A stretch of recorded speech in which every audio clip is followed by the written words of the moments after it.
Et poursuivons avec vous, Dorian Malovic, depuis Tokyo. Vous êtes chef du service Asie du quotidien français La Croix. Comment analysez-vous ce qui s'est passé ce matin et l'onde de choc que cela a provoqué au sein de la population japonaise? Alors, je répéterai vraiment qu'ici, c'est la stupéfaction face à un tel acte qu'on peut parler d'assassinat aujourd'hui. Après des heures d'incertitude entre la vie et la mort, il est décédé et vraiment là, on peut parler d'assassinat. La population dans son ensemble est vraiment sous le choc de cet acte que personne ne pouvait imaginer possible au Japon. Et maintenant, certains disent, bon, ça va être un tournant, mais personne ne sait dans quel sens vont aller les choses, en fait. Je rappellerai que Abe Shinzo était à Nara. Il faisait un discours politique pour les sénatoriales, mais il n'était pas candidat. Il venait soutenir un candidat de son parti, le PLD, dans lequel il avait encore un poids massif au sein du PLD. Il était à la retraite, mais il avait un poids énorme. C'était un clan Abe au sein du parti, très à droite, mais qui était effectivement très puissant. Et effectivement, si on voit que l'assassin lui en voulait personnellement par rapport à des positions très nationalistes, par rapport à des positions guerrières, on sent aussi que dans la société japonaise, on sent que depuis 2-3 ans, la société s'est tendue. C'est-à-dire qu'il y a les inégalités entre les plus riches et les plus pauvres qui n'a cessé de s'élargir, en fait, et qu'il y a beaucoup plus de pauvres, il y a aussi des riches, et que la société, finalement, ne s'exprime pas comme en Europe ou aux États-Unis.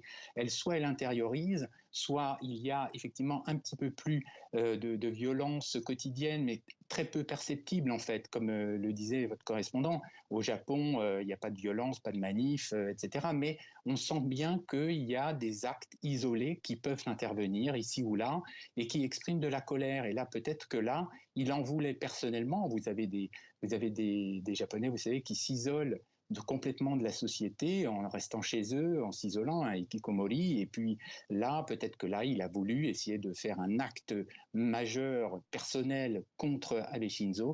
Mais pour les Japonais, ça va rester un traumatisme dont on se demande ce que cela pourra donner pour le prochain, pour Fumio Kishida, le Premier ministre actuel, qui va probablement dans les élections sénatoriales, gagner énormément de voix et qui pourra avoir les 2/3 des sièges donc à la Chambre basse et à la Chambre haute, et qui pourrait permettre également de voter une réforme de la Constitution et de cet article 9, qui était l'article pacifiste, qui pourrait peut-être faire avancer les choses. Mais la priorité pour les Japonais reste sans aucun doute la crise économique, l'inflation et les inégalités sociales.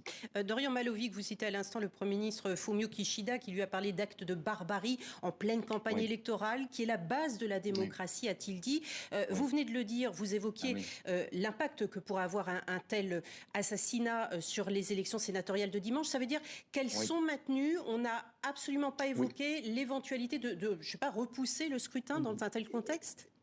Écoutez, je me suis exactement posé la même question que vous. C'est la question qu'on se posait dans la journée. Mais comme il s'agit en fait d'un ancien Premier ministre, c'est pas le Premier ministre actuel, Kishida, qui a été effectivement ciblé. Donc, si vous voulez, les choses doivent continuer, doivent se poursuivre. Ça n'a pas été évoqué vraiment. Alors peut-être que dans les cabinets, derrière les coulisses, ça a été évoqué, mais ça n'a même pas été dévoilé. On n'en a même pas parlé. Au contraire, je pense que tout le monde politique, même les partis d'opposition, ont exprimé évidemment leur tristesse et ont condamné cet acte, cet assassinat. Mais elles vont avoir lieu et plus que jamais, on sent que le vote va être pour un Kishida qui ait tous les moyens et que les gens ne voudront pas d'instabilité et ça va renforcer encore plus le PLD. Merci beaucoup, Dorian Malovic, pour cette analyse après ces faits dramatiques qui se sont déroulés ce matin à Nara. Merci beaucoup d'avoir été avec nous.